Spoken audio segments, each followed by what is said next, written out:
नमस्कार दोस्तों। आज हम बात करेंगे एक ऐसी किताब की जिसने सदियों से इंसान को सिखाया है कि शांति ताकत से नहीं, सादगी से आती है। यह किताब है ताओ ते चिंग, जिसे लिखा था लाओ त्सु लाओ तंजू ने करीब 2500 साल पहले चीन में। यह सिर्फ एक दर्शन की किताब नहीं, बल्कि जीवन का मार्गदर्शन है, जो सिखाता है कि जितना कम हम पकड़ते हैं, उतना ज्यादा हमें मिलता है। पार्ट एक, टॉय क्या है? लाओ त्जू कहते हैं, जिस ताओ को शब्दों में कहा जा सके, वह सच्चा ताओ नहीं है। ताओ का मतलब है द वे, यानी जीवन का प्राकृतिक प्रवाह। यह कोई धर्म नहीं, कोई नियम नहीं, यह जीवन का रास्ता है।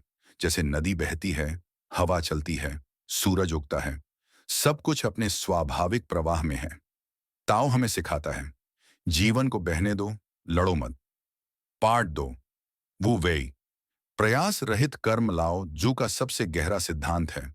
वू वेई मतलब डू विदाउट डूइंग, यानी प्रयास रहित कर्म। जब इंसान कुछ करने की कोशिश छोड़ देता है, तभी सब कुछ अपने आप होता है। इसका अर्थ यह नहीं कि हम कुछ करें ही नहीं, बल्कि यह कि हम प्रकृति के साथ तालमेल में काम करें, बिना जरूरत से ज्यादा जोर डालें। जैसे एक किसान खेत जोतता है, लेकिन बारिश लाने की कोशिश नहीं करता। वो अपना काम करता है और प्रकृति पर भरोसा रखता है। पार्ट तीन, सादगी और विनम्रता की शक्ति।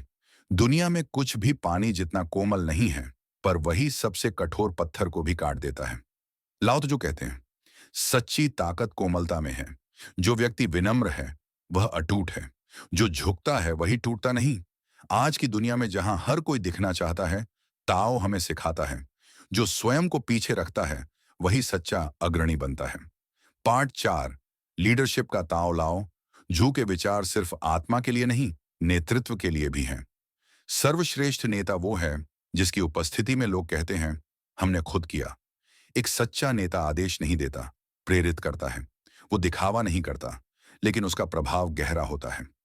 आधुनिक कॉरपोरेट दुनिया में भी अगर नेता अपने अहंकार को छोड़ दे, तो टीम स्वाभाविक रूप से फलती फूलती है।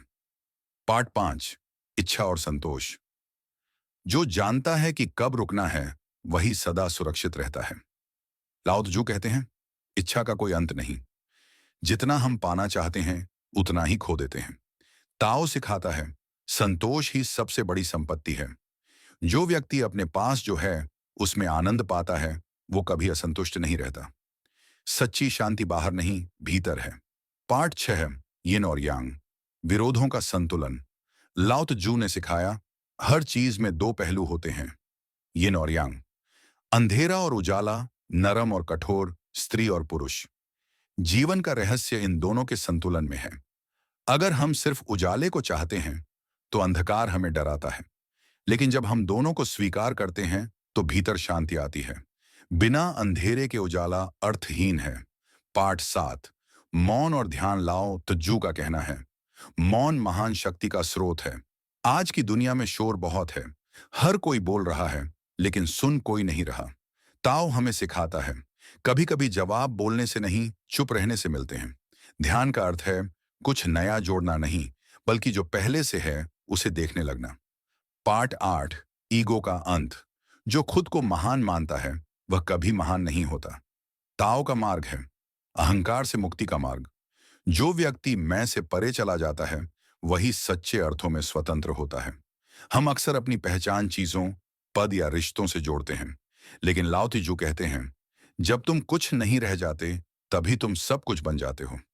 पार्ट नौ, आधुनिक जीवन में ताओ। आज की तेज दुनिया में जहां हर कोई भाग रहा है, ताओ ते चिंग हमें सिखाता है, रुकना भी जरूरी है। हर स्थिति में शांत रहना, जो हो रहा है उसे स्वीकार करना और प्रवाह के साथ बहना, यही ताओ का अभ्यास है। Be like water, adjust, flow and remain pure. जब हम जीवन से लड़ना छोड़ देते हैं, तो जीवन खुद हमारी ओर बहने लगता है। पार्ट 10, निष्कर्ष, द वे ऑफ टाओ।